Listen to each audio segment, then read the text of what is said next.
días, bienvenidos y bienvenidas a esta nueva jornada del ciclo de talleres Viernes Sostenibles que organizamos desde la Cámara de Comercio de Cantabria dentro de nuestro programa Sostenibilidad. Soy Llanos San Miguel, responsable de sostenibilidad de la Cámara de Comercio de Cantabria. Hoy nos vamos a adentrar en temas relacionados con la eficiencia energética. Vamos a hablar sobre cómo podemos ahorrar costes en energía mediante la selección de una energía más sostenible y presentaremos varios casos de éxito que puedan servir de ejemplo para vuestras empresas. Para ello hoy tenemos el placer de contar con dos empresas, con la participación de dos empresas. Por un lado tendremos a Green KW, que son especialistas en instalaciones de autoconsumo industrial y en tecnología LED. Y por otro lado tendremos a Esicom, que son especialistas en temas de medición, reducción y compensación de la huella de carbono. Voy a compartir la pantalla para contaros un poquito mejor la agenda que tenemos. Mientras tanto, recordaros que, bueno, que como siempre podéis ir dejando todas vuestras dudas. Uy, que no me deja maximizar. Podéis ir dejando todas vuestras dudas ya sea en el chat o en el espacio que hay habilitado de preguntas y respuestas. A ver, ahora sí. Vale. Bueno, como siempre haré yo una pequeña introducción para hablaros del programa Sostenibilidad, por si hay alguno de los participantes que todavía no lo conoce, y a continuación entraremos en lo que es la jornada de hoy, cómo ahorrar costes en energía de una forma fácil y sostenible, casos de éxito, que para ello contaremos con David Vinagre, que es el CEO de Green KW, y con Antonio Gil, que es el director general de SECOM. A última hora dejaremos un pequeño espacio para las dudas, pero como os comentaba antes, podéis ir dejando en el chat o en el espacio de preguntas y respuestas, porque yo los voy leyendo y en cuanto pueda se los hago llegar a los ponentes. Bueno, pues el programa Sostenibilidad tiene como objetivo general mejorar la competitividad de la pyme española mediante un impulso en la sostenibilidad. Es un programa que está enfocado a pymes y a personas autónomas que tengan algún centro de trabajo en la comunidad autónoma de Cantabria. Lo llevamos trabajando en la Cámara de Comercio desde el año 2021 y está financiado por fondos FEDER y cofinanciado por la Consejería de Medio Ambiente del Gobierno de Cantabria. La solicitud ahora mismo está cerrada porque estamos iniciando el nuevo año, pero espero que se abra, si no es, vamos, espero que a lo largo de este mes de febrero o a mucho tardar en marzo volveremos a iniciar el plazo de solicitud. La solicitud hay que realizarla a través de la sede electrónica de la Cámara de Comercio de Cantabria, que ahí os dejo el enlace. Como os digo, ahora mismo no veréis ninguna convocatoria abierta, pero próximamente la abriremos. Entonces, el programa consta de dos fases. En una primera fase lo que hacemos es un diagnóstico ambiental personalizado para identificar las posibles mejoras en temas de sostenibilidad. Este diagnóstico lo realizamos los técnicos de la Cámara y es totalmente gratuito para la empresa. En este diagnóstico analizamos temas de huella de carbono, que además hacemos el cálculo en los alcances 1+2 del año anterior. Analizamos temas de eficiencia energética, de economía circular, de la Agenda 2030, los Objetivos de Desarrollo Sostenible. Entonces, como resultado de este diagnóstico inicial, elaboramos un informe en el que proponemos una serie de proyectos de mejora, ¿no?, personalizados para esa empresa. Entonces, en este punto la empresa puede decidir si realiza alguno de ellos, en cuyo caso tendrá que contratar a una empresa externa para ejecutar el proyecto o los proyectos que haya elegido y para ello contará con una subvención que le cubre el 60% de la inversión que realice hasta un máximo de 7.000 euros. Además, este año nos han incluido un 4% de la inversión en concepto de gastos indirectos. O sea, que ha subido un poquito más la ayuda. El año pasado era el 50%, este año es el 60%, y además tenemos esa parte de gastos indirectos. En el caso de que la empresa decida no hacer ningún proyecto por la razón que sea, no hay ningún problema, renuncia a la fase 2 y, como ya os he comentado, la fase 1 es gratuita, con lo cual no tendría que pagar nada de dinero en ningún momento. El diagnóstico se conserva durante 2 años consecutivos. Me pasa mucho que igual una empresa realiza el primer año el diagnóstico y durante ese año pues va estableciendo unas medidas a nivel interno y ya el año siguiente está más preparada para ejecutar un proyecto un poco más de envergadura un poco mayor y entonces pasa a la fase 2 en el segundo año. O sea que no habría ningún problema en conservar el diagnóstico. El tipo de proyectos que se pueden realizar en la fase 2 para obtener la subvención son de muchos tipos. Como veis, están categorizados en el catálogo que tenemos definido, están categorizados por las 4 patas que os he comentado que incluye el diagnóstico, pero además también podemos solicitar autorización para hacer un proyecto personalizado si el proyecto que queréis hacer no encaja al 100% en ninguno de estos proyectos del catálogo. Por otro lado, la otra parte que lleva el programa Sostenibilidad son las acciones de sensibilización, que gracias a ellas estamos hoy aquí en nuestro ciclo de talleres Viernes Sostenibles. Aquí os he puesto todas las jornadas que hicimos el año pasado, porque la mayor parte de ellas las grabamos y las subimos a nuestro canal de YouTube. Con lo cual, si alguna de las temáticas os interesa, en cualquier momento le podéis acceder a ella a través de nuestro canal. Si ponéis en Google el canal de YouTube Cámara Cantabria, os sale enseguida el canal y ahí lo podéis ver en el área de sostenibilidad. Y nada más, aquí os dejo mis datos de contacto por si tuvieseis alguna duda o queréis ampliar información sobre el programa Sostenibilidad.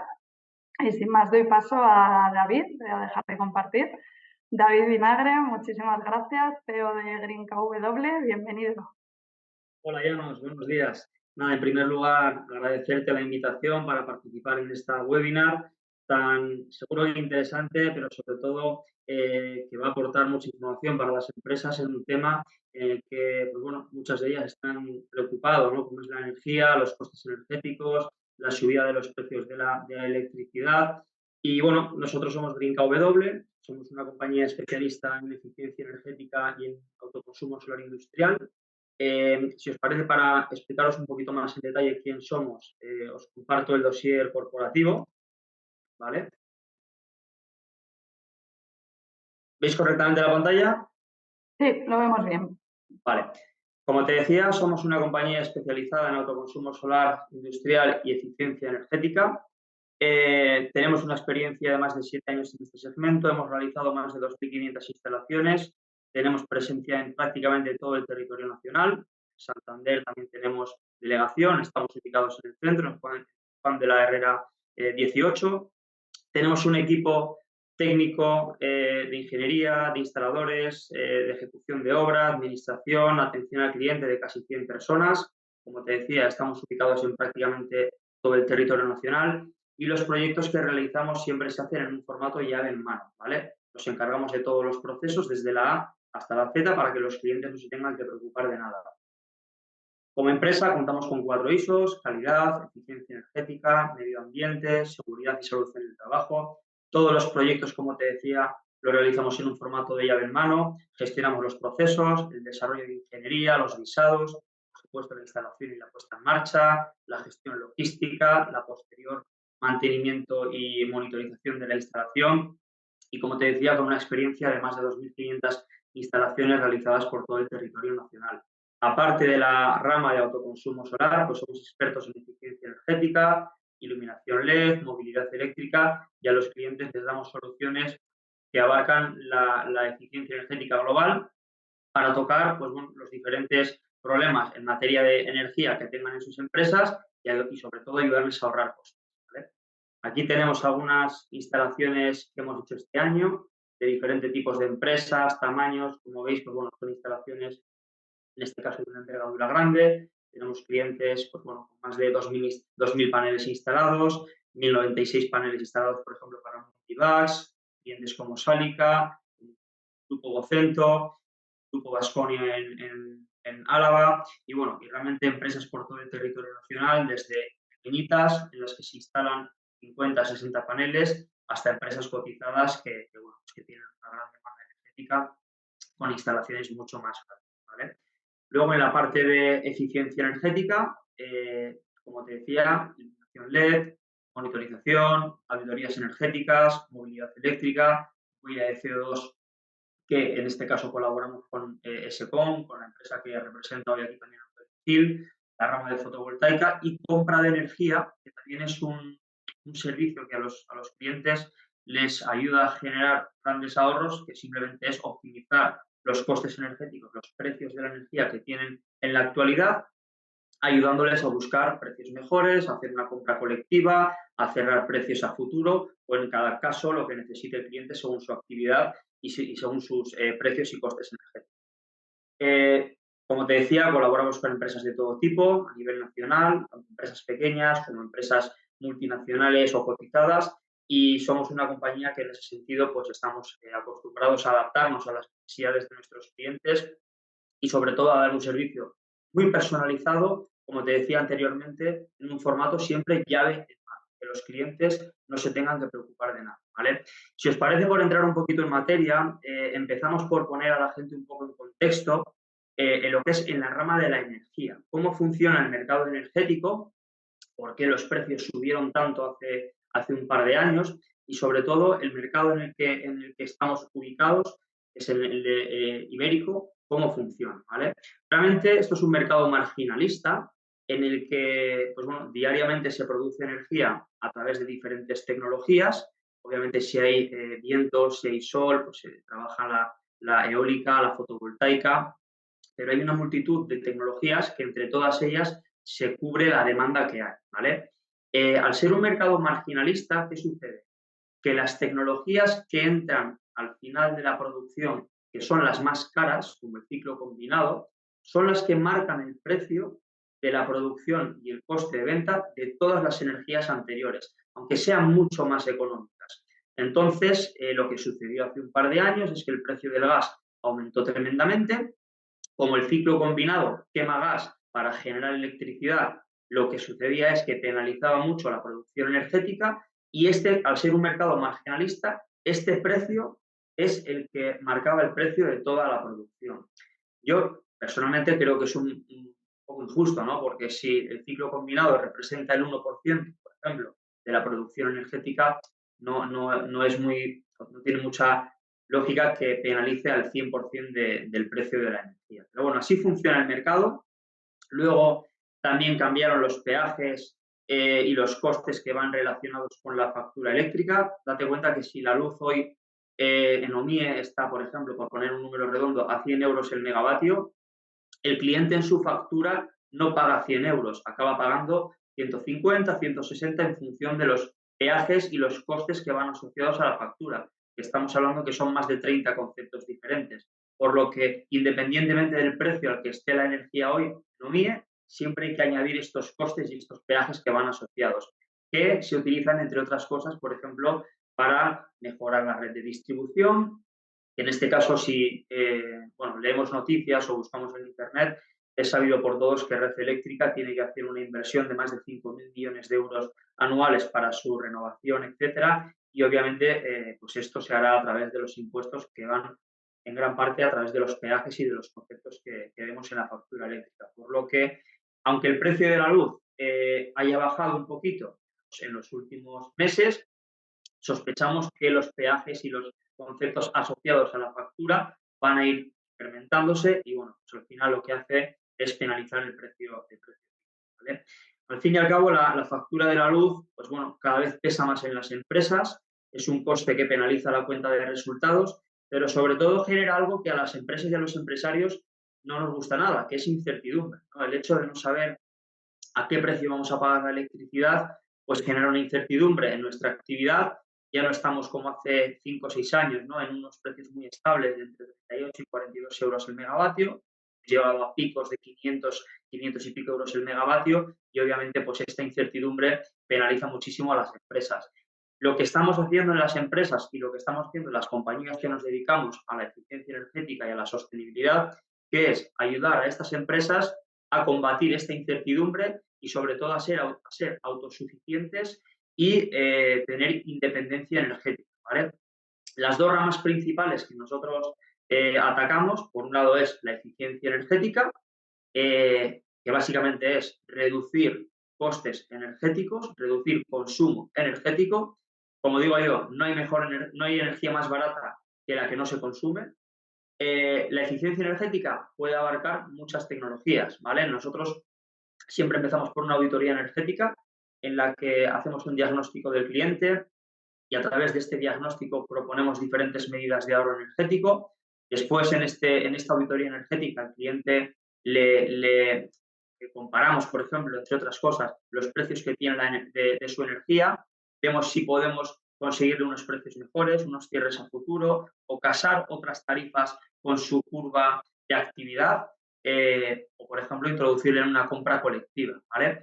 Esto en la rama de comercialización de energía. Luego, como te decía, a nivel de eficiencia energética, monitorización, iluminación LED, mejorar el frío, mejorar el clima, los procesos industriales o, por ejemplo, instalar sensores y reproductores en las fábricas y en las empresas para que a través de estas tecnologías y a través también de la inteligencia artificial, pues consigamos adecuar el consumo a la necesidad real, ¿vale? Como decía al principio, no hay energía más barata que la que no consumimos, pero también es verdad que hay otra manera de conseguir energía muy económica, que es a través del autoconsumo solar, es decir, ser autosuficiente. Démonos cuenta que un coste medio del kilovatio de 0,15, que es el precio pues bueno, que ha habido en los últimos años, precio final en factura entre 0,12 y 0,15 en función del tipo de empresa y el tipo de tarifa. Daros cuenta que con la fotovoltaica, si nos vamos a la vida útil de la instalación, bajamos de 15 céntimos a 1,5 céntimos. Si ahora mismo nos dijesen que hay una compañía que nos pone la luz a 1,5 céntimos, se cambiaría todo el mundo. Pues esto lo conseguimos a través de la fotovoltaica. Y no solamente esto, sino que también conseguimos ser independientes, no depender del mercado y estar atado a su volatilidad, ¿vale? Además, ahora ha surgido otra nueva figura que es la de las CAEs, ¿vale? Los certificados de ahorro energético. ¿Esto qué nos da? Pues a las empresas que hacen una mejora en eficiencia energética, no solamente ahorran energía, sino que cada kilovatio hora que han ahorrado se convierte en un CAE, ¿vale? Y este CAE lo pueden monetizar, lo pueden vender para no solamente ahorrar con su energía, sino monetizar este certificado vendiéndoselo en el mercado a las empresas que están obligadas a pagar, ¿vale? Obviamente el precio en el mercado primario es libre, pero en el mercado secundario, que es el obligatorio, que tienen que irse las empresas que tienen que pagar las CAEs por sus actividades, como son las comercializadoras eléctricas, el precio del mercado secundario se va a 16 céntimos y medio, por lo que estamos hablando de una figura muy importante, la de los certificados CAE, que van a ayudar todavía más a las empresas a optimizar, a monetizar y a generar una mayor rentabilidad de estas acciones de eficiencia energética que realicen, ¿vale?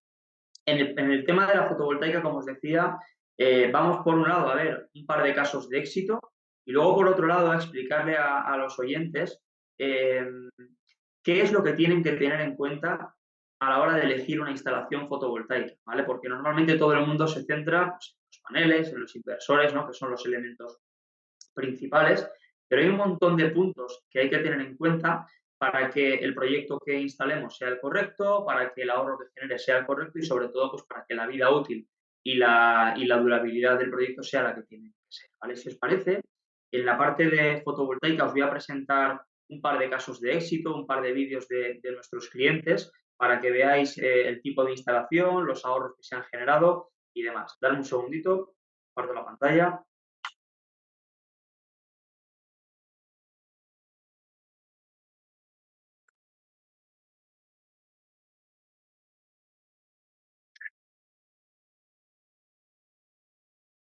Vamos a ver. ¿Veis el vídeo? Ahora sí. ¿Lo veis ahora correctamente? ¿No?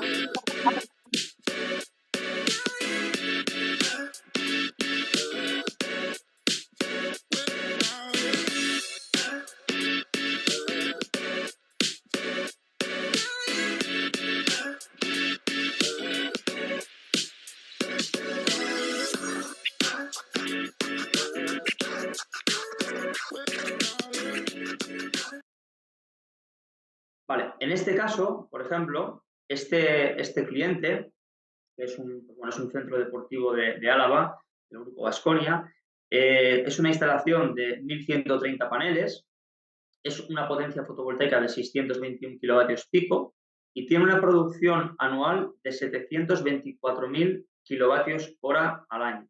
Esto se traduce en un ahorro de 85.000 euros y un aprovechamiento, en este caso, de este cliente del 92%, ¿vale? Aquí nos damos cuenta de lo importante que es, porque no solamente el ahorro anual hay que tenerlo en cuenta, sino también la reducción de la huella de carbono, que después Antonio Gil nos explicará la importancia que tiene esto para las empresas, para las industrias, con los diferentes alcances y con las penalizaciones.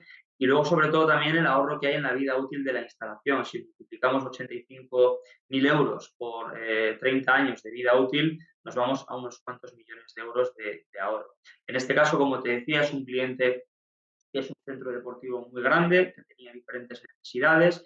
Aparte de la instalación fotovoltaica, le ayudamos también con la parte de la energía. Cerramos precios a futuro, conseguimos marcar un precio muy, muy competitivo para los años y en este caso, pues el ahorro que está teniendo el cliente y sobre todo el resultado en su cuenta de explotación, pues es bastante importante, ¿vale? Voy a compartir otro segundo caso.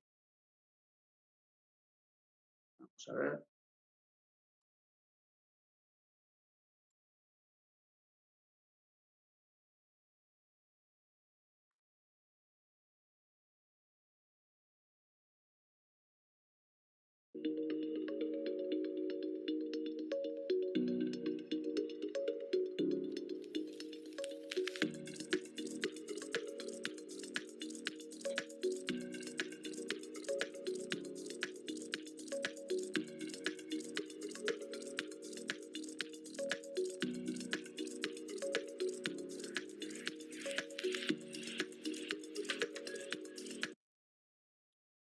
Vale, en este caso es una empresa industrial que se dedica a la impresión del papel, es el grupo Vocento, son una editorial con rotativas por diferentes partes de España. Nosotros hemos realizado varias instalaciones por el territorio nacional, en este caso esta instalación es en Vizcaya. Es una instalación que tiene 2.140 paneles fotovoltaicos, una potencia de 1,1 megas, tiene una producción de 1.194.000 kilovatios hora anuales y tiene un aprovechamiento en este caso de más del 95%, ¿vale? Lo que lleva a un ahorro de 180.000 euros anuales.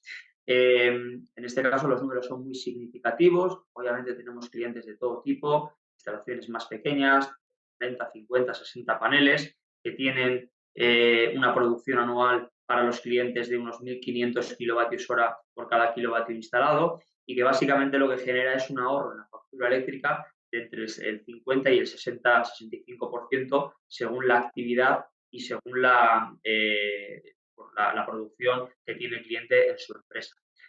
Ahora mismo nos encontramos en el mercado de la fotovoltaica en un momento muy interesante porque pues bueno, el precio de los paneles ha bajado en los últimos meses, nos encontramos lo que se llama en un valle de precios.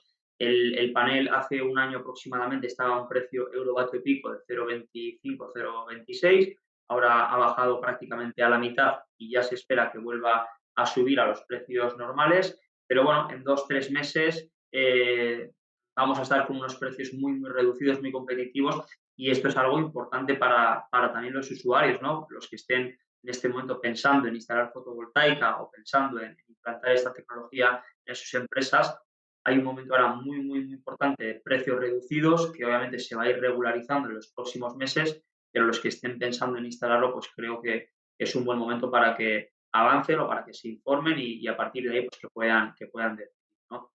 Si nos vamos un poquito más a lo que te comentaba anteriormente, Llanos, a la parte de conceptos que la gente quizá a veces no entiende o puntos a tener en cuenta en una instalación, sobre todo de cómo afrontar un proyecto, ¿no? Porque al final a los usuarios les visitamos las empresas, intentamos vender nuestro proyecto, nuestro producto, pero el usuario tiene un desconocimiento y muchas veces se tiene que fiar de lo que le decimos las empresas, ¿no? Pues en este caso vamos a tocar algunos aspectos que son muy importantes, que no son demasiado conocidos, pero que son muy importantes para que las empresas lo tengan en cuenta y lo puedan revisar y chequear cuando tengan un proyecto encima de la mesa, ¿vale?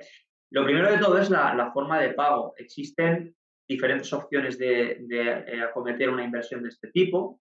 Está la de toda la vida, que es el pago al contado. Luego tenemos la financiación tradicional, financiaciones a través de arrendamiento, como puede ser renting o un leasing, que tienen diferencias contra la financiación tradicional. Por ejemplo, un renting pues no pesa en los balances de la empresa, es un arrendamiento, no es deuda para la empresa y es 100% deducible en el impuesto de sociedades como un gasto, que es un arrendamiento. ¿Vale? Luego ha surgido en los últimos tiempos otro modelo, que quizá las empresas hayan oído hablar de él, que es el PPA. ¿Vale? ¿Qué es un PPA? Básicamente es que el inversor, ¿vale? El financiador, acomete la inversión en tu tejado, pone el dinero y lo que hace es pactar contigo durante X años, vamos a imaginar 15 años, que los kilovatios que produce la instalación que está en tu tejado los tienes que comprar a un precio X. Básicamente es una financiación, porque lo que hace es una inversión, más sus intereses, más su margen, se divide entre todos los kilovatios que va a producir y tú los pagas, ¿vale? Al fin y al cabo, un renting o una financiación tradicional es muy similar. ¿Por qué? Porque tú tienes una inversión, los intereses, y básicamente lo que haces es producir unos kilovatios con tu instalación. Si igualmente divides estos kilovatios entre el coste que ha tenido tu inversión, te sale un precio al kilovatio o al megavatio, ¿vale? Pues un PPA básicamente es eso. Viene un inversor, instala en tu tejado, te va a dar una producción que le vas a tener que comprar y vas a pagar un precio X por cada kilovatio, que obviamente es más reducido que el precio que hay en el mercado, ¿vale? Luego, por ejemplo, hay otro concepto que últimamente se ha puesto muy de moda, que es la batería virtual, la famosa batería virtual, ¿vale? No nos tenemos que confundir con lo que es una batería física. La batería física lo que hace es almacena kilovatios y cuando tú los necesitas, consumes kilovatios de tu batería física. Obviamente tiene unos costes que son importantes, pero no tenemos que confundirlo con una batería virtual. La batería virtual, más que una batería, es una hucha, porque lo que hace es guardar euros. Aquí las comercializadoras, cada una tiene su, pues bueno, su estrategia comercial y su oferta de batería virtual, pero básicamente lo que hace es lo siguiente. Si yo hoy estoy produciendo electricidad con mi planta fotovoltaica y no la estoy consumiendo, al precio que esté en ese momento la energía, la comercializadora me va a guardar lo que yo he producido en euros. Imagínate, X kilovatios por X euros, un importe. Este importe se queda guardado en una hucha y de la energía que después le compro a la comercializadora de la red, se me descuenta este importe. Pero no es kilovatio por kilovatio, sino un importe en euros, se queda guardado, que después te descuentan de las próximas facturas que tengas con tu comercio. ¿Vale? Quería aclarar este tema porque muchos clientes nos lo preguntan y seguramente que también hay parte de desconocimiento, ¿vale? Luego, si nos adentramos un poquito más en la instalación, está el tema de los proyectos llave en mano, ¿vale? Hay que saber diferenciar realmente lo que es un llave en mano y lo que no es un llave en mano. El llave en mano básicamente es que incluye todo, ¿vale? Todo lo que tenga que ver con la instalación fotovoltaica, desde los materiales hasta la parte de la legalización, hasta la parte de la ejecución, etcétera, etcétera, ¿vale? Aquí sí que es muy importante que los usuarios vigilen y sobre todo revisen una serie de puntos que muchas veces no por desconocimiento pues no se revisan, ¿vale? Y uno muy importante para nosotros es el tema de la seguridad, ¿vale? Que la empresa instaladora que te vaya a realizar la instalación cumpla absolutamente todo lo relacionado en materia de prevención de riesgos laborales. ¿Por qué? Porque nos encontramos muchas instalaciones, muchos clientes que han realizado la instalación y no han cumplido toda la normativa de prevención de riesgos laborales. Hay que tener, pues bueno, una serie de actuaciones, el libro de supervisión, las visitas correspondientes del coordinador de seguridad y salud y, por supuesto, utilizar los medios de seguridad correspondientes para la instalación. Y esto es muy importante porque la responsabilidad es alta. Date cuenta que si sucede algo, la responsabilidad no es solamente de la empresa que realiza la instalación. La responsabilidad también es del cliente, ¿vale? Entonces es importante que pregunten a la empresa y que revisen que se cumple toda la normativa relacionada con seguridad y con salud, ¿vale? Luego, por otro lado, está el tema de los componentes. Aquí hay que andar también muy atento porque daros cuenta de que esto tiene que ser una instalación que tiene como mínimo 25 años, ¿vale? Entonces, no podemos utilizar componentes que están más orientados a instalaciones, por ejemplo, domésticas, ¿vale? Que trabajan a otros rendimientos y tienen otra actividad, sino que tenemos que tener en cuenta que tienen que ser componentes para una empresa, para una actividad industrial, por lo que siempre tenemos que vigilar que el panel sea de alta calidad, que sea un Tier 1, por supuesto, y que los inversores, pues, lo mismo, ¿no? Sean calidad premium. A nosotros nos gusta mucho utilizar marcas europeas. También es verdad que a los clientes cada vez les preocupa más el instalar marcas asiáticas, no solamente por una cuestión de producto, porque hoy en día se fabrican productos de mucha calidad en Asia, sino por la parte de la ciberseguridad. Hay muchos clientes, sobre todo internacionales, que están bastante atentos a este tema. Pero como decimos, ¿no? Que el usuario verifique que es un producto de calidad, que el panel es Tier 1, que los inversores son gama premium. Nosotros recomendamos siempre materiales o nacionales o europeos, que esto al final, no solamente a la hora de la fabricación, sino también en el servicio técnico, nos da mucha agilidad. Luego, por ejemplo, en el apartado de las garantías, el usuario tiene que mirar bien la garantía del producto y la garantía de producción. ¿Por qué? Porque los paneles fotovoltaicos normalmente tienen garantía de producción, suele ser de 25 años, ¿vale? Hay algunos que tienen de 12, 15, lo normal es en una industria, en una empresa, instalar paneles con garantía de producción de 25 años.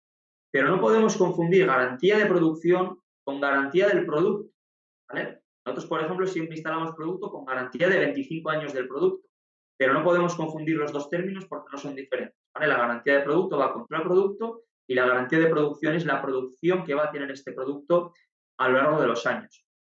Luego, por ejemplo, que el cliente revise si el mantenimiento está incluido o no está incluido, si la estructura que se va a instalar en su tejado está certificada, si se va a realizar un certificado de cargas y masas, se va a hacer un estudio de cargas y masas en su empresa para verificar y garantizar que el tejado está perfectamente capacitado para soportar el peso que vamos a instalar. Las líneas de vida, si están incluidas, líneas de vida, medios de seguridad, puntos de anclaje, los medios de acceso. Aquí hay un tema importante y es que sí que es cierto que instalar un medio de acceso, como puede ser una escalera, ¿no? Para subir al tejado o una trampilla interior, tiene un coste un poquito más elevado, pero también es verdad que durante la instalación es más cómodo y durante los 25 o 30 años de mantenimiento es un coste que vamos a ahorrar en grúas. Por lo que sí que es verdad que penaliza un poquito la inversión, pero durante la vida útil de la instalación se amortiza de sobra. Pues esto también hay que tenerlo en cuenta. Y luego, pues ir hasta el pequeño material eléctrico, la tornillería que sea de calidad, la parte de la impermeabilización, la monitorización avanzada. Aquí también quiero hacer mucho hincapié que no es lo mismo tener una monitorización de lo que produce la instalación a tener una monitorización que va un poco más allá y no solamente te dice lo que produce la instalación, sino también lo que estás consumiendo en tu empresa. Entonces ya tienes más información, ¿vale? Y luego, pues bueno, revisar cómo se ha construido la oferta y el proyecto de ahorro que te han preparado, ¿no?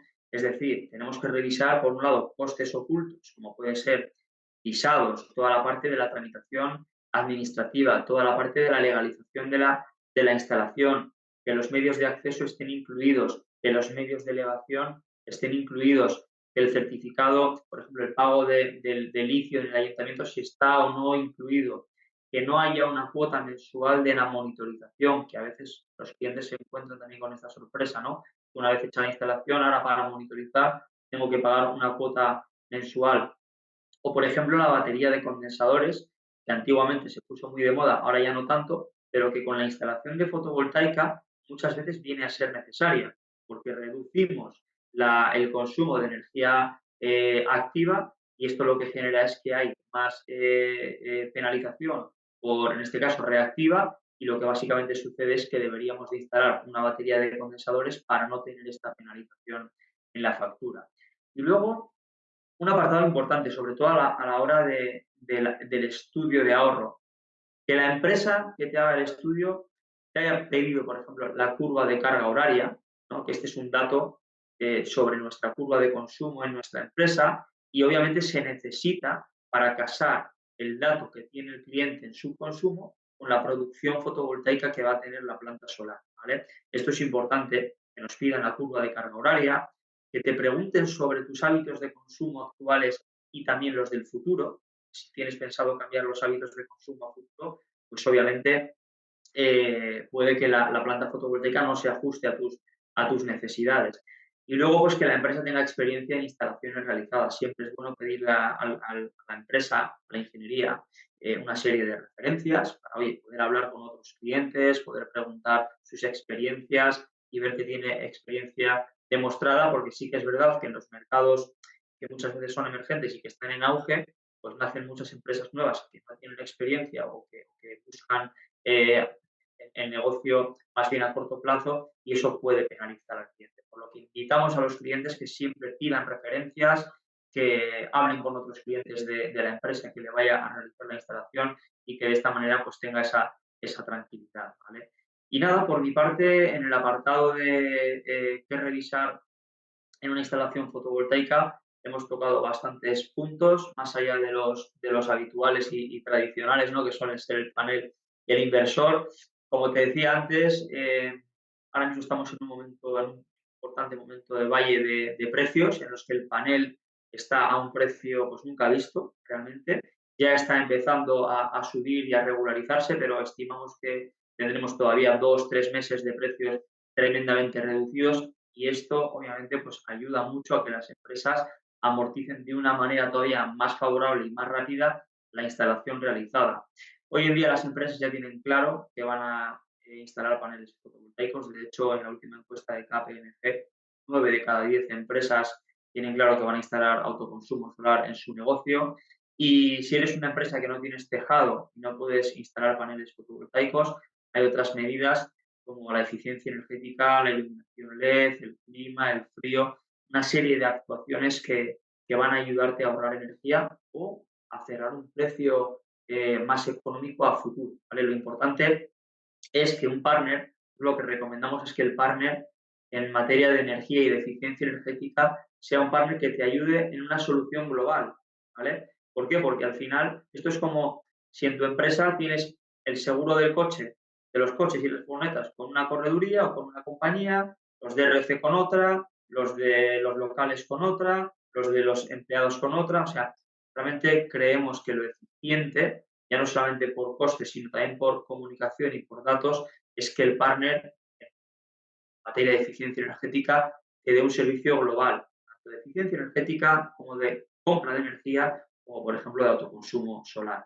Y en este caso nosotros, en la rama, que ahora le doy paso a Antonio Gil, en la rama de la medición y de la huella de carbono, que es un tema importantísimo para las empresas, no solamente por lo que se pueden también ahorrar, sino por la parte de las penalizaciones que pueden tener y los bloqueos que pueden tener al trabajar con sus grandes clientes, ¿no? Que a través de los diferentes alcances afecta muchas veces a las pequeñas empresas.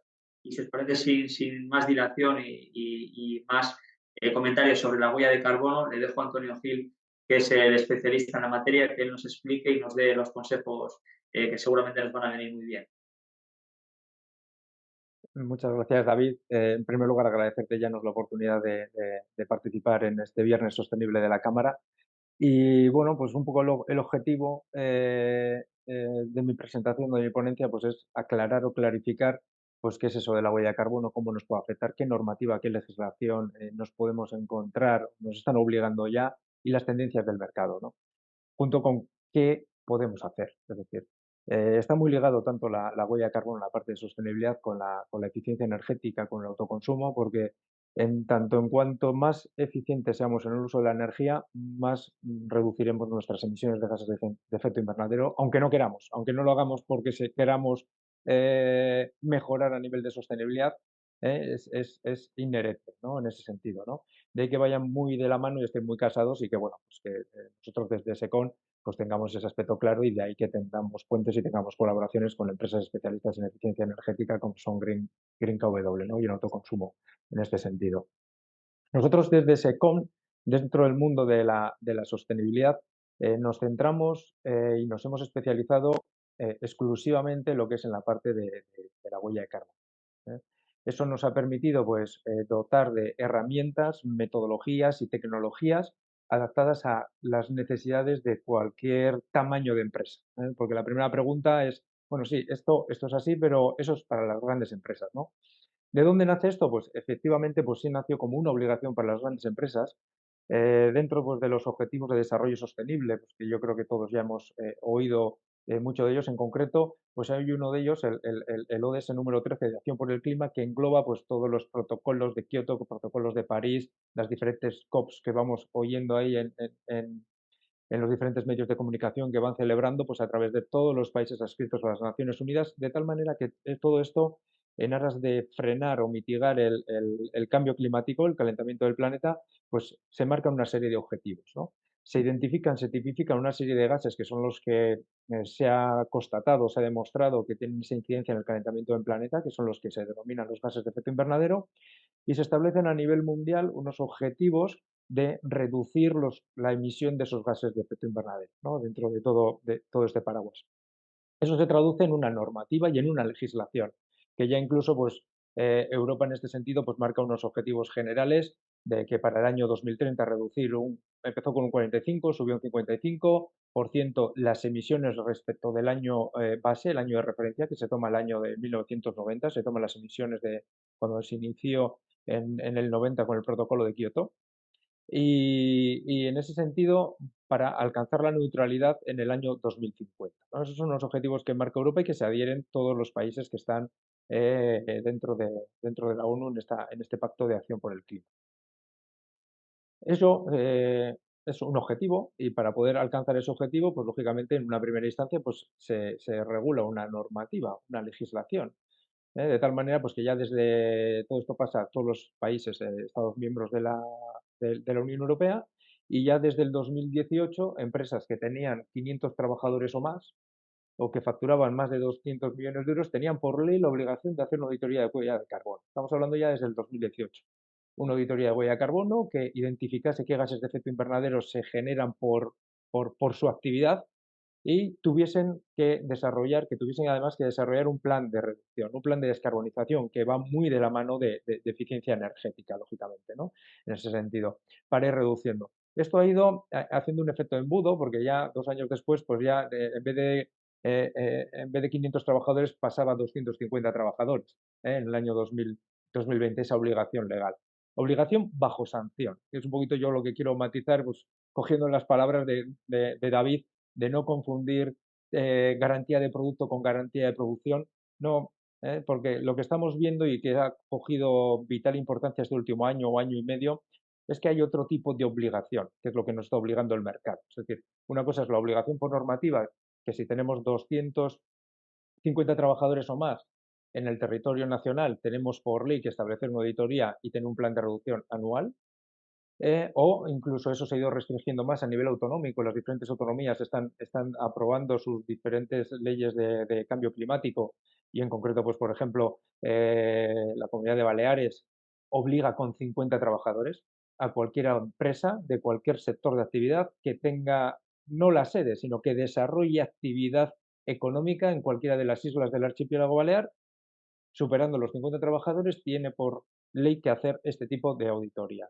Digamos que es esa obligación legal bajo sanción en ese sentido, ¿no?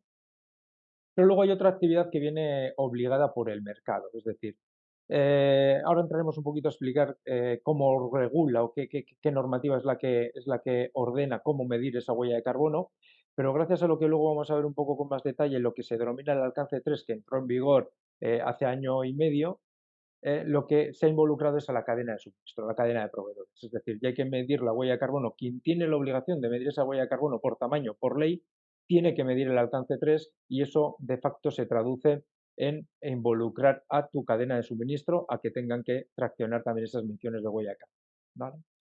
En este sentido, pues la parte de la medición de la huella de carbono, pues digamos que lo que refleja es, hay normativas internacionales reconocidas para que todas las organizaciones nos midamos igual, es decir, marcan las normas del juego, es como si jugásemos al fútbol en la liga española o en la liga francesa o en la liga inglesa.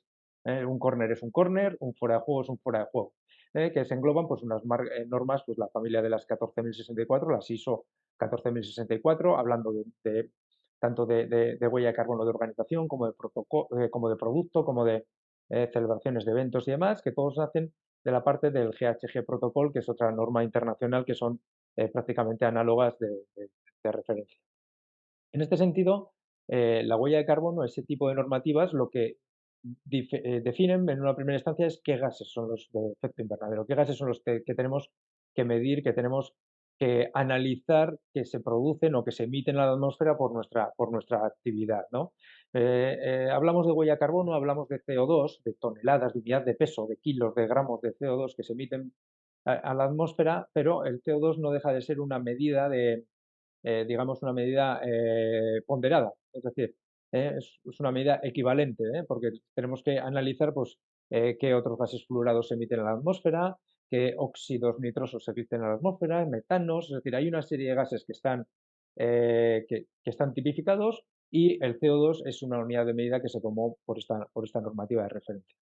Esta misma normativa ordena la huella de carbono, el cálculo de la huella de carbono en tres alcances.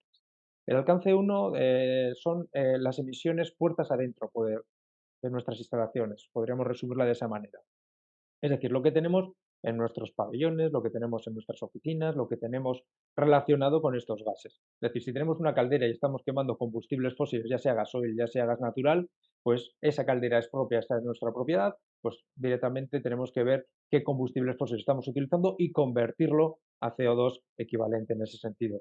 Si tenemos vehículos, aquello relacionado con movilidad, maquinaria, porque utilizamos para nuestra actividad carretillas, camiones, etcétera, etcétera, que estén bajo titularidad directa o indirecta, vehículos comerciales, etcétera, etcétera, de la misma manera entrarían dentro de este alcance 1. Gases fluorados, equipos de refrigeración, climatización, frío positivo o frío negativo, de congelación. Eh, Generalmente utilizan una serie de gases para sus propios ciclos frigoríficos de enfriamiento. Hay que analizar qué tipo de gases utilizan, en función de eso tiene un impacto y se traducen a un CO2 equivalente en el caso de que haya habido alguna emisión por alguna fuga o a la atmósfera en ese sentido, ¿no? O incluso el propio proceso productivo. Es decir, hay actividades industriales que el propio proceso productivo, digamos, que por reacción química pues, emite una serie de gases de efecto invernadero. Es decir, pues tenemos cementeras como clientes, que el propio carbonato cálcico, al meterlo en el horno para producir el cemento, pues la reacción química genera CO2, ¿no? Entonces, son aspectos que habría que cuantificar y como son puertas adentro de tus instalaciones, en tu casa, para que nos entendamos, es lo que tenemos que medir y analizar dentro del alcance. El alcance 2 serían las emisiones derivadas de fuentes de energía que compramos a un tercero. Es decir, nosotros le compramos a una comercializadora eléctrica que genera una distribuidora de alguna manera determinada y le compramos la electricidad. La planta de generación no es nuestra, ¿vale? Entonces, aquí iríamos a ver las emisiones derivadas de en función a quién le compremos, en función de cómo esté generando esa electricidad, tendremos que imputarnos una serie de emisiones u otras que penalizaría o favorecería nuestra huella de carbono. En general te encuentras en el mercado con la electricidad, que es algo que utilizamos todo el mundo, y hay ocasiones que también, pues, hay a través de empresas de servicios energéticos, pues si tienen suministro de vapor, que esa empresa le ha instalado una caldera y le vende la electricidad, o sea, perdón, la electricidad, le vende el calor, le vende el vapor y se lo factura mes a mes. Ese tipo de emisiones también entrarían dentro del alcance 2. Cuando comenzaba hablando un poco la normativa, la legislación, la obligación, la imposición legal, lo que empezaba en una primera instancia, ya desde el 2018, era que aquellas empresas que por tamaño, ya sean 50 en Baleares o 250 en el territorio nacional, trabajadores, se tenían que medir la huella de carbono, tenían que medirse en estos dos alcances, alcance 1 y alcance 2. ¿Vale? A partir del año 22 entró en vigor el alcance 3. Tener en cuenta que cuando estamos hablando lo que ahora huella de carbono de organización, lo que medimos son las emisiones de gases de efecto invernadero de una organización durante un ejercicio, durante una anualidad. Es decir, la emisión, el medir el alcance 3 del año 22 se empezaría a medir el año 23, una vez que se ha cerrado, ¿no? Entonces, esto lo que tradujo ya el año pasado es que al tener la obligación de medir la huella de carbono de alcance 3, aquí ya estamos hablando de las emisiones de fuera de tus instalaciones. Ya no es algo que tú controlas, ya no es que tú tengas los datos de tus consumos eléctricos o que tú tengas los consumos de tus vehículos o de tus calderas o demás, ¿no? Ya es, oye, pues por un lado, pues los desplazamientos en itinere de tu propio personal, de su domicilio al puesto de trabajo. viajes de negocios. Es decir, pues gracias a, por ejemplo, hoy hacer este seminario a través de un webinar, pues estamos evitando que yo por viaje de negocio o David tengamos un viaje a la Cámara de Cantabria y estamos reduciendo nuestra huella de carbono, ¿no? Eso entraría dentro del alcance 3 de la huella de carbono de SECON o de Green KW, ¿no? En ese sentido. Los residuos, si tenemos producto que vayamos generando y el procesamiento y generamos una serie de residuos, qué residuos generamos, a dónde los transportamos, qué tratamiento se le dan a esos residuos. Y algo muy importante, el transporte de la materia prima o el producto terminado. Es decir, a tu proveedor, qué es lo que le estás comprando, cómo lo está produciendo y cómo lo está transportando a tus instalaciones. Esto lo que ha traducido de facto, es decir, dado a que realmente se involucra a la cadena de suministro, es que en grandes empresas empiecen a solicitar o a requerir, eh, aconsejando de una manera, empujando a través del mercado a que sus diferentes proveedores, el que tengan un plan de descarbonización, el que tengan auditorías de huella de carbono y planes para reducción, sea un criterio más para la homologación de proveedores. Ya no solo estamos hablando del precio, de la calidad, del servicio, sino incluso también, oye, pues tienes que entrar en esta dinámica porque yo tengo que reducir también la huella de carbono dentro de mi alcance 3. E incluso la propia administración, ya sea la general del Estado o las autonómicas, pues dentro de las leyes o por cumplimiento de las leyes de compra pública sostenible, han definido una serie de criterios, porcentajes de licitaciones públicas en las cuales se tienen que incluir criterios de sostenibilidad, de manera que puntúa. Es decir, la Administración incluso está empujando más a que todas las organizaciones, independientemente del tamaño, entremos en la dinámica de medir nuestros gases de efecto invernadero y tener planes para reducirlas, más actuando como cliente. Es decir, porque si vamos a una licitación pública y puntúa 5 o 10 puntos el que yo tenga un tipo de certificación de que tengo un plan de descarbonización acorde a la normativa vigente, pues actuando como mercado nos está empujando más allá que actuando como sancionador. Eso es un poco el cambio que hemos visto y la tendencia de este último año gracias a entrar al alcance 3. De ahí que se esté hablando mucho de huella de carbono, no solo para las grandes empresas que tengan un tamaño determinado, como pasaba ya desde el 2018, sino que a todo el mercado y de cualquier tipo de sector nos están llevando a tener que tener actuaciones en este sentido, ¿no? Las fases para realizar una auditoría de huella de carbono pues, son bien sencillo. Por un lado, una parte de medición, que sería lo que hemos estado viendo, según esa normativa de referencia, identificar los gases de efecto invernadero, cuantificarlos y convertirlos a CO2 equivalente. Para convertirlos a CO2 equivalente, ahí tenemos los factores de emisión. Es decir, para entender lo que puede ser un factor de emisión, recupero un poco el ejemplo del alcance 2 de la energía eléctrica.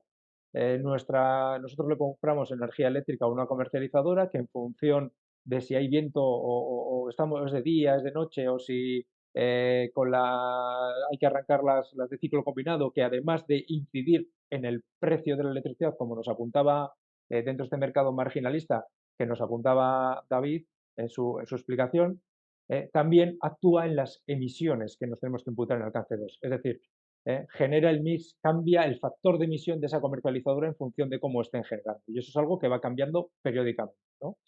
Entonces, la clave es, por un lado, es identificar los gases de efecto invernadero, cuantificarlos, es decir, qué cantidad tenemos y disponer de los factores de emisión actualizados para poder calcular la huella de carbono en base a la normativa. Que junto con un plan de reducción, que serían las actuaciones que podemos hacer, todas esas que hemos estado comentando David con anterioridad, de eficiencia energética, temas relacionados con iluminación, por supuesto el autoconsumo fotovoltaico, que nos va a permitir ser más eficientes en el uso o movilidad eléctrica, tanto de combustibles fósiles como de la energía, nos va a permitir que podamos optar a las diferentes certificaciones que vamos a comentar un poquito, tanto a nivel de la Fundación Europea del CO2 como a nivel del Ministerio, que ofrece una serie de registros y una serie de certificados que nos permiten como organización demostrar o acreditar frente a nuestros clientes o frente a una licitación pública que nos hemos medido bajo esa normativa, que hemos hecho bien los cálculos y que tenemos un plan de reducción que vamos implantando, ¿no? En ese sentido, ¿no? Ahí para ello, pues nosotros, al hecho de especializarnos en huella de carbono, ¿no?, dentro del mundo de la sostenibilidad, nos ha permitido desarrollar herramientas que nos facilitan hacer estas actuaciones, ¿no? Llegando hasta el punto pues, de que nos permiten incluso hasta monitorizar. ya no estamos hablando solamente de medir de una manera puntual, sino también la parte de monitorizar las emisiones, consumos energéticos en ese sentido.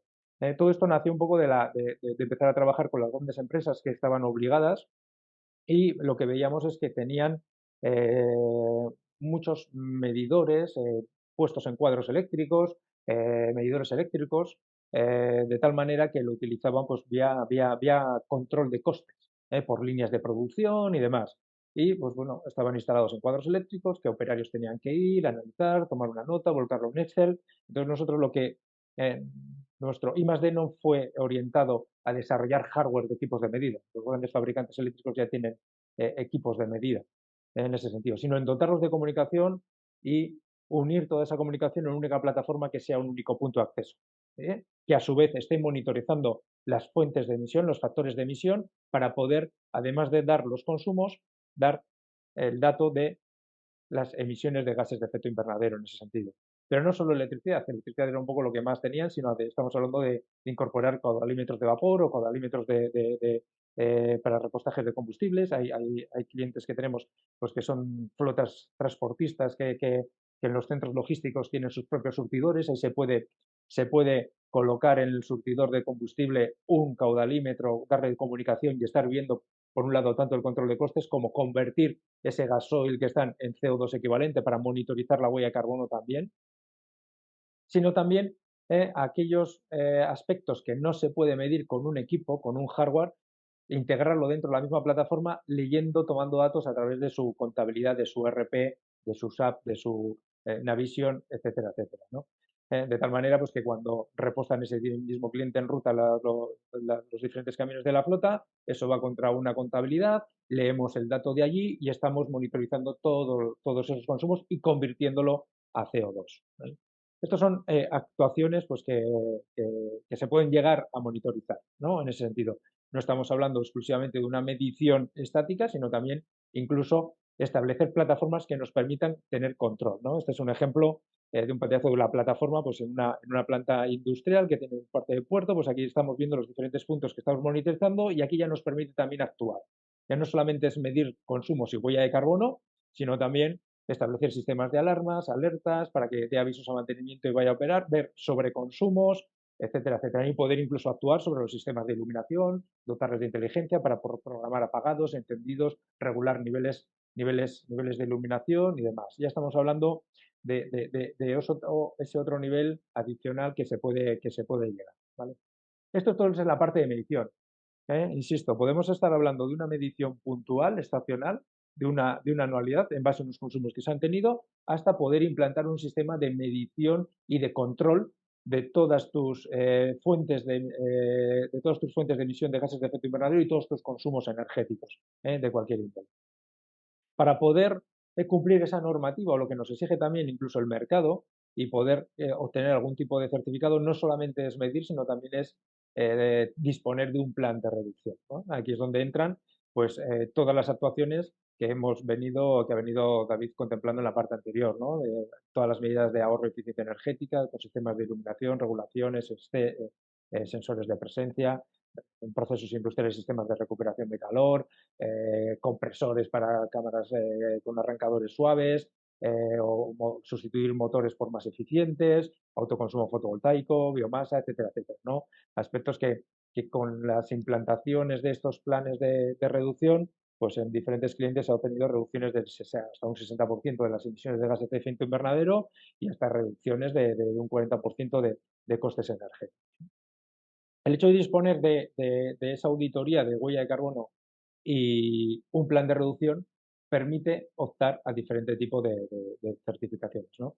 Por un lado, con la Fundación Europea del CO2, digamos que otorga el distintivo, el certificado y el sello a GRID 2030, que representa que se dispone de una medición de la huella de carbono y un plan de reducción acorde a esas normas internacionales que han sido verificados, los cálculos están correctamente, adecuadamente y se va reduciendo año a año esas emisiones de gases de efecto invernadero, lógicamente siempre ponderada a un factor de actividad, es decir, si una organización, una empresa, pues, ha emitido 1.000 toneladas de CO2 en el año 22 y ha producido 1.000 toneladas de su producto o ha facturado 1 millón de euros, que es son indicadores, digamos, clásicos de actividad, al año siguiente aumenta su huella de carbono un 20%, pero aumenta su producción o su facturación un 50%, realmente estamos reduciendo de manera ponderada nuestra actividad y también estamos cumpliendo los objetivos para poder optar las certificaciones, ¿no? En ese sentido. Y luego, por otro lado, está el de neutralidad, ¿no? El neutral, que serían básicamente los mismos requisitos, pero además que las emisiones que no se han podido reducir se han compensado pues, a través de créditos de carbono, créditos de reforestación, que a su vez han sido auditados, verificados y de ahí se otorga ese distintivo de neutralidad, ¿no? Y luego, por otro lado, en el ámbito nacional, pues está la inscripción en el registro MITECO, que también otorga un certificado y el sello azul que vemos ahí abajo, con los diferentes niveles de calculo, reduzco o compenso, ¿no? En ese sentido, esto es un registro. Sería la parte de presentar esa auditoría y poder optar a este distintivo, que en cualquier caso nos va a permitir acreditar frente a terceros, es decir, acreditar ante un cliente, ante la sociedad, comunicar imagen, o en esa homologación de proveedores que nos pueda hacer un cliente, poder acreditar y poder demostrarle que realmente estamos haciendo las cosas como marca la normativa gracias a tener este tipo de certificados, ¿vale? En este sentido, pues bueno, un poquito a modo de resumen de las diferentes etapas. eh, Tenemos una primera fase que es la medición, que podemos hacerla de diferentes niveles, desde la medición de una anualidad o huella de carbono de organización, una medición estática que podemos definir o una medición inicial en base a un ejercicio que se ha cerrado, que se ha finalizado. Por ejemplo, ahora iniciamos el 2024, empezar a medir los consumos buscando históricos o hasta llegar al nivel de tener esa herramienta personalizada e implantada que nos permita monitorear consumos y monitorear gases de efecto invernadero. Junto con un plan de reducción, haya o no haya compensación, eso nos permitiría optar a las diferentes certificaciones. Esto en este sentido, yo lo que sí me gustaría un poquito a modo de conclusión es que esto no va de sectores, ¿vale? No es para la industria, no estamos pensando en los grandes contaminantes, no estamos pensando en el sector del transporte que tiene mucho combustible fósil a día de hoy que se está utilizando. Esto es algo que para cumplir esos objetivos que están marcados a través de la ONU, de esas reducciones, digamos que es para todos los sectores. Y en todos los sectores nos está llegando, incluso temas de servicios o incluso, pues como tenemos clientes de Boomerang Televisión, que son productoras que hacen las producciones del pasapalabra y de la voz y demás, en la cual hasta su propio clientes que hacen contenidos para Amazon y para Netflix les están pidiendo que quieren rodajes de series que midamos la huella de carbono y que hagamos planes de descarbonación porque quieren hacer producciones de tal manera que sean neutras, ¿no? El mundo de los eventos, de las pruebas deportivas, está entrando también en esta dinámica. No estamos hablando solamente de organización. E incluso este alcance 3 está llevando a que muchas organizaciones estén pidiendo a sus proveedores que midan huella de carbono de producto. Es decir, Alcampo está pidiendo que a productores de frutos rojos de la zona de Huelva, de fresas, grosellas, moras, que le tiene que dar la huella de carbono del producto de la grosella en la tarrina de 250 gramos, de medio kilo y de 1 kilo, porque lo necesita para poder medir la huella de carbono en alcance 3. Ya estamos hablando de otro tipo de actividades, ¿no? Que nos podremos encontrar o nos pueden llegar a sugerir nuestros clientes en este sentido, ¿no? Que tengáis un poquito la referencia que no estamos hablando solamente, estamos centrando un poco la parte de organización, pero que no estamos hablando exclusivamente de huella de carbono de organización, ¿vale? Quisiera terminar en este sentido, no metiendo miedo con plataformas, grandes empresas, eso fue en el 2018. Esto nos ha permitido también desarrollar aplicaciones sencillas, de bajo costo, para las pequeñas y medianas empresas, micropymes e incluso autónomos que tenemos que están utilizando otras herramientas que hemos desarrollado, digamos, adaptadas a esas necesidades, ¿no?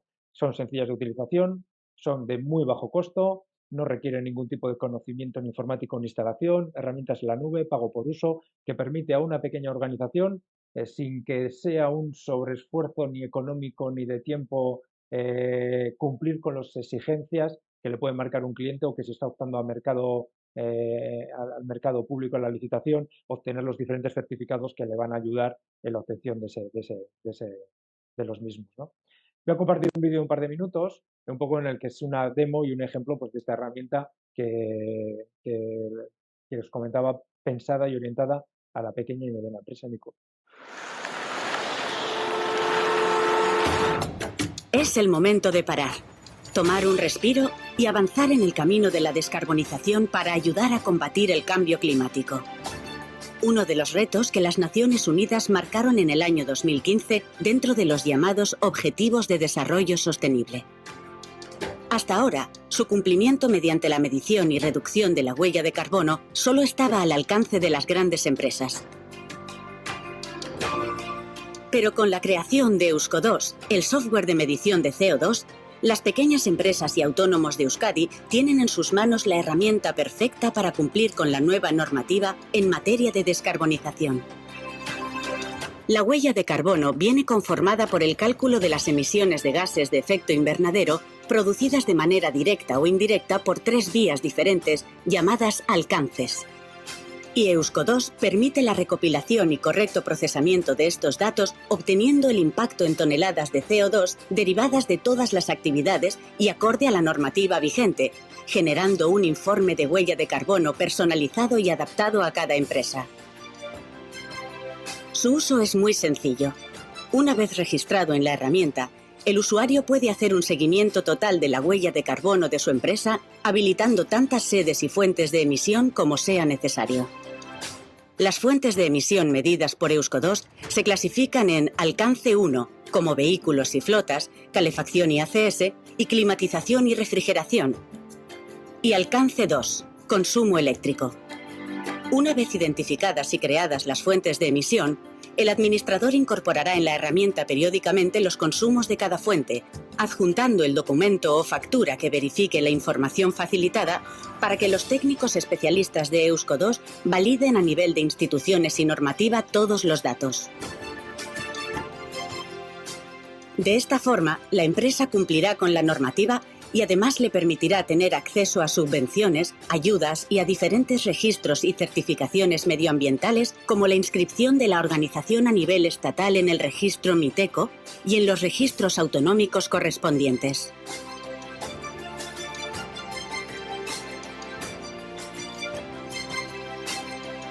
Con Eusko2, cumplir con los objetivos medioambientales ya está al alcance de todos.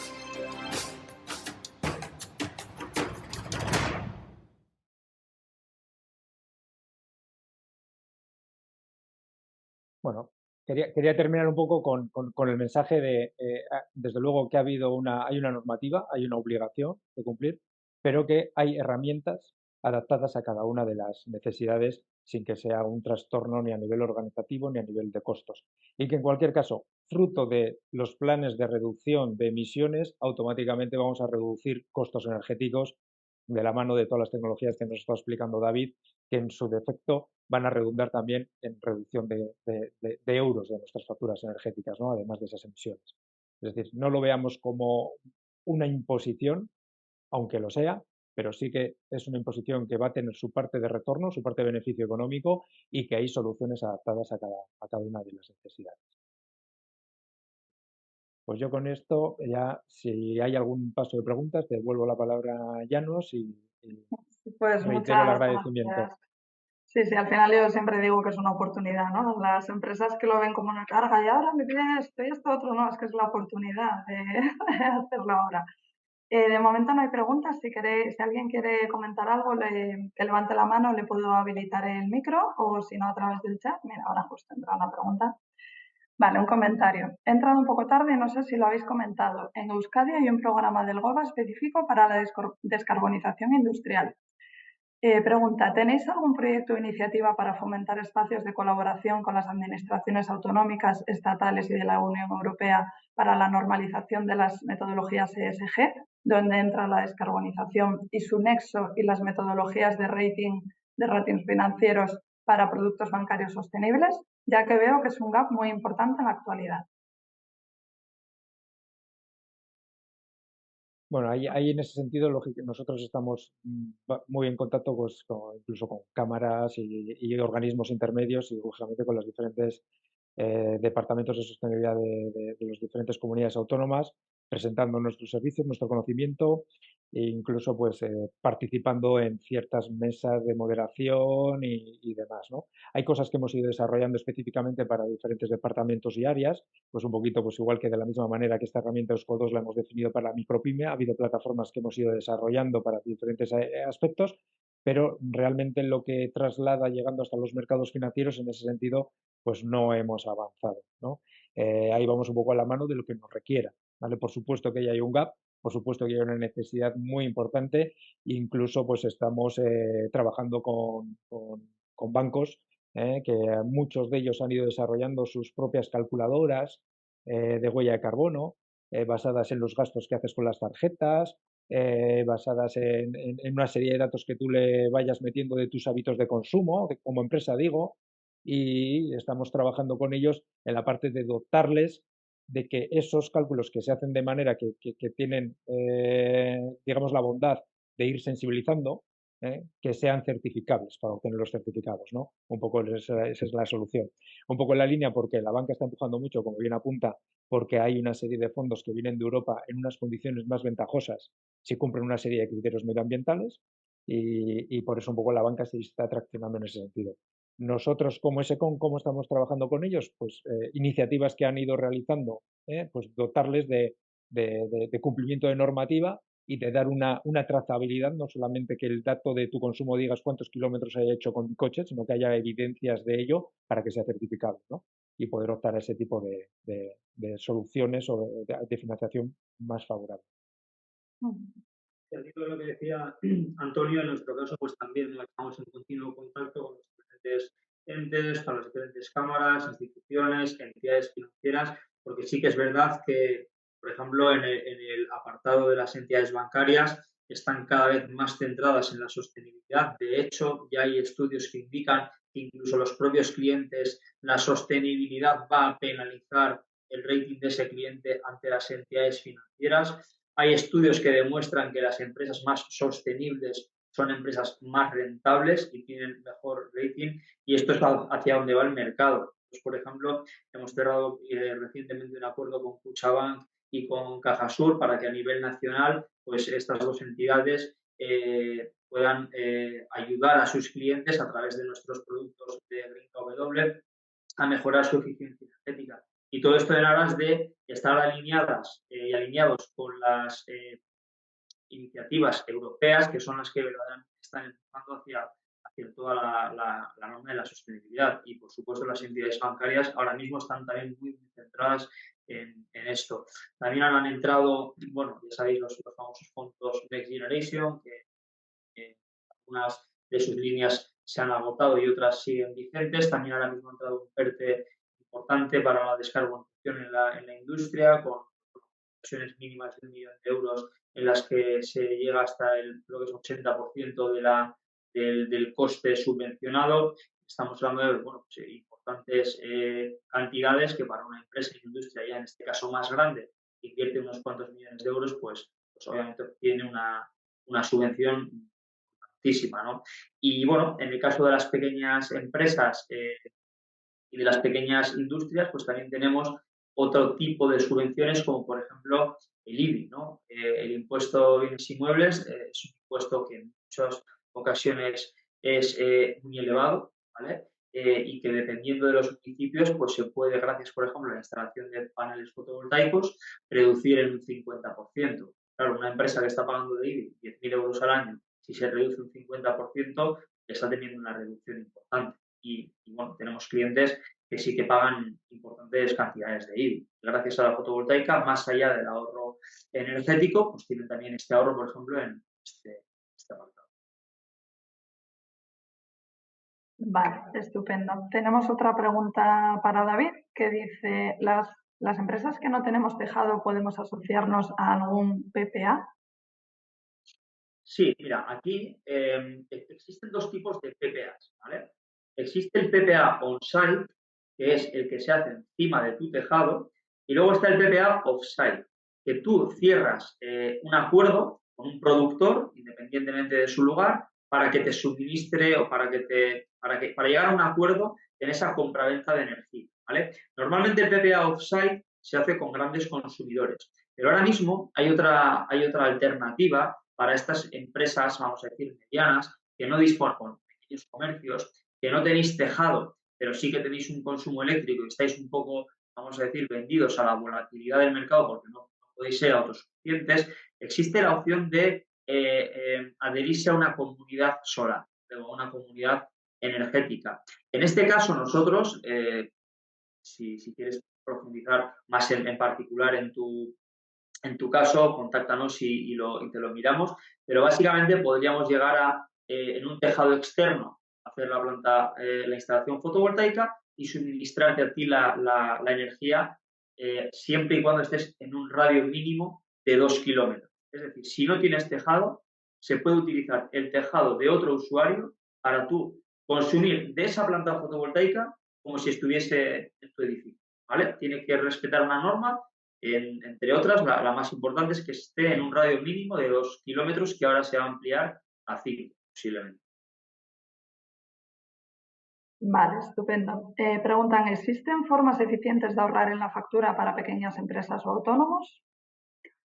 Sin duda, sin duda. Por un lado, la fotovoltaica, en caso de que tengas tejado, es la más directa y la más rápida. La iluminación LED genera un importante ahorro en energía también. Daos cuenta que contra la iluminación tradicional estamos hablando de un 70-80% de ahorro. Una bombilla antigua de filamento consumía 50 vatios, una de LED consume 5 vatios. O sea, el ahorro es muy importante.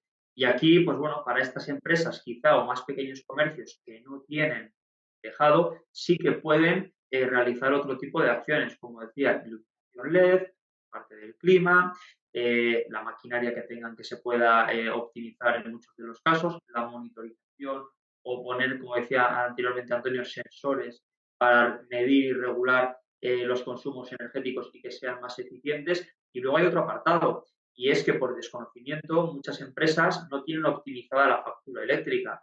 Ya no solamente en el apartado de la compra de la energía, que nosotros directamente 8 de cada 10 clientes que revisamos mejoramos los precios de su energía y esto sí que es una reducción directa porque si tú estás pagando, por poner un ejemplo, a 0,20 y te reducimos a 0,15, ya hay una reducción sin hacer ningún tipo de acción o de inversión en eficiencia energética. Y luego, por ejemplo, otra acción es la optimización de las potencias. Ahora ya las empresas están más normalizadas, pero nos hemos encontrado y nos seguimos encontrando muchos usuarios que tienen la potencia contratada mucho mayor a la que realmente necesitan.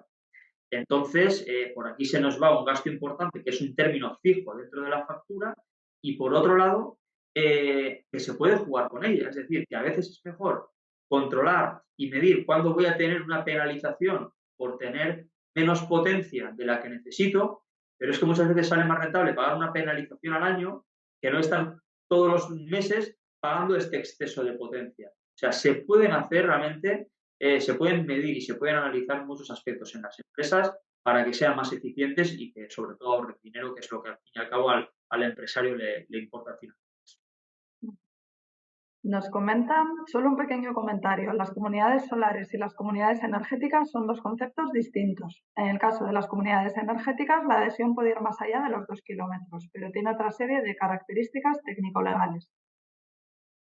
Sí, a ver, actualmente las comunidades energéticas casi todas realmente son comunidades solares, ¿vale? Es decir, aquí hablamos más de una terminología. La comunidad energética es una comunidad en la que los diferentes usuarios son parte de esa, vamos a decir, por ejemplo, una asociación, son parte de ella, y en la comunidad energética pueden intervenir más tecnologías que la solar, pueden intervenir diferentes tecnologías que cada una aporta su ciencia y su rendimiento, ¿vale? Sí que es cierto que la mayoría de las comunidades energéticas hoy en día son comunidades solares, es decir, autoconsumos colectivos en los que participan diferentes usuarios que tienen un coeficiente de esta instalación, ¿vale? Vamos a imaginar que es una instalación de 100 kilovatios y hay 100 usuarios, pues cada usuario tiene un 1% o un kilovatio. Realmente la base sobre la que se construyen a nivel fotovoltaico o bien una comunidad solar o bien una comunidad energética que tenga parte solar, es el autoconsumo colectivo, que es lo que permite que más de un usuario sea un consumidor de esta planta fotovoltaica. Pero efectivamente, como dice el compañero, son dos cosas diferentes. La comunidad energética puede abarcar diferentes tecnologías y la constitución es diferente, y la comunidad solar está construida en base a la energía solar con un autoconsumo colectivo. Vale, estupendo. Por el chat nos dicen buenos días, muchas gracias por la jornada, ha sido muy interesante. Me ha quedado la duda de si ya en estos momentos es obligatorio el cálculo de la huella para empresas a partir de 250 empleados. Sí, efectivamente. En territorio nacional, actualmente, a día de hoy, a partir de 250 trabajadores, es obligatorio disponer de una auditoría de huella de carbono y tener un plan de descarbonización. Y en la Comunidad Balear, a partir de 50 trabajadores. Y además la Comunidad de Balear tiene un registro autonómico propio, análogo a lo que hemos visto del Ministerio, y existe esa obligación de inscribirte en ese registro. Estupendo. Yo tengo una duda aquí con el sello del Ministerio, porque hasta ahora era de alcance 1+2, pero ya han dicho en varias ocasiones que iban a incluir el alcance 3. No sé si, Antonio, tienes información, si ya va a ser este año. Sí, se va a incluir este año el alcance 3. Ahora bien, ¿cómo funciona el Ministerio en este sentido con su registro? Para las pequeñas y medianas empresas, es decir, menos de 250 trabajadores y menos de 40 millones de euros de facturación, según definición de PYME a nivel de la Unión Europea, alcance 1 y 2, únicamente con que tú te hayas calculado y llegas al registro, es suficiente. Es decir, como digo, tú o ayudado con una empresa especialista, pues en ese sentido, ¿no? Si no eres PYME o no eres una entidad pública, o sea, ayuntamientos y demás, o una ONG, te obliga a que tengas una verificación por un agente acreditado. Es decir, que además de que hagas el cálculo como hemos estado definiendo, pues tendría que ir a ENOR, ENA, pues cualquier tipo de entidad como las que certifican la ISO 9001 de calidad o la 14001, verificar eso y entonces te permiten la inscripción en el registro. Eso para alcance 1 y 2. Obligan la verificación a partir de tamaño, no siendo PYME. ¿Vale? ¿Qué es lo que ocurre con el alcance 3 en el Ministerio? Que obliga la verificación siempre, independientemente del tamaño. Es decir, eres un autónomo, llevándolo al extremo, sin ningún trabajador, te mides tu alcance 3, quieres inscribirte en alcance 3 en el registro y tienes que incluir el costo de ese verificado. ¿Vale? Ese es el matiz o la diferencia de cómo funciona. Y va a seguir siendo así, entiendo. Todo apunta a que vaya a seguir siendo así. No tenemos indicios o noticias que eso vaya a cambiar. Vale. Nosotros estamos ya esperando a ver si actualizan los factores de emisión, porque siempre hacemos un taller todos los años de cálculo de huella de carbono y usamos la herramienta del Ministerio. Claro, ahí en ese sentido, pues suelen abrir, digamos, la ventanilla para inscribir la huella de carbono del año anterior, pues hacia abril. Sí, marzo, abril era lo que... Sí, aproximadamente, ¿no? Entonces, ¿qué quiere decir eso? Que, por ejemplo, la huella de carbono del 23 la puedes empezar a medir ahora porque ya has cerrado tus consumos, pero hasta abril no vas a poder inscribirla y obtener ese certificado o ese. ¿Vale? Sí, no vas a tener los factores de emisión, ¿no? Al final, no vas a tener y con ello no vas a poder inscribirte, pero puedes inscribirte en años anteriores. ¿Vale? ¿Por qué este matiz lo consideramos importante? Porque hay muchas, sobre todo clientes nuestros lo han visto y nos han consultado y por eso desarrollamos el trabajo así, que en mucha licitación pública, por ejemplo, les puntuaba más el tener el nivel de reduzco que no el nivel del compenso. ¿Cuándo consigues en el Ministerio el nivel de reduzco? Al 4.º año. Es decir, tú te mides tu huella de carbono y la registras en el año 20, tienes el nivel de cálculo. En el 21, calculo. En el 22, calculo. Y en el 23, que es el 4.º año, si hay esa tendencia de que has ido implantando pues, las fotovoltaicas, es decir, eficiencia energética y demás, te dan el nivel de reduzco. ¿Vale? Entonces, ¿qué le ocurre? Hay empresas que han empezado a medirse ahora. Digo, bueno, si a ti te están puntuando más, podemos inscribirte 4 años los 3 años anteriores, siempre y cuando tengas registros. Y como contablemente, pues las facturas de electricidad las tienes, las facturas de repostaje las tienes, porque por ley contable tienes que reportar esos registros, es una práctica muy habitual que nos están demandando ahora muchas pequeñas y medianas empresas, sobre todo, que incluso en esa herramienta que veíamos en el vídeo del USCO 2, que adquieren la licencia, pero cogen 4 años y se suben las facturas, como decía en el vídeo, de 4 años atrás y tienen sus informes de huella de carbono de 4 años para poder optar a ese otro nivel, ¿no?, que le va a diferenciar pues, de la competencia, ¿no?, en ese sentido. Sí. Vale, pues no veo más preguntas, ni en el chat ni en preguntas y respuestas, o sea que yo creo que lo dejamos aquí. Muchísimas gracias. Nos hemos ido un poquito de hora porque estaba muy interesante el tema. Al final son muchos factores los que tienen que tener en cuenta las empresas para hacer una inversión de este tipo y los conceptos a veces son un poco complicados, o sea que muchísimas gracias por la claridad a los dos. Y nada más, que nos vemos en el próximo Viernes Sostenible. Muchas gracias. Muchas gracias por invitarnos. Gracias. A vosotros. Adiós. Si tienen cualquier duda, que nos consulten sin ningún compromiso, que nos llamen, nos escriban, que ahora estamos para echarles una mano, para ayudarles y para solventar las dudas.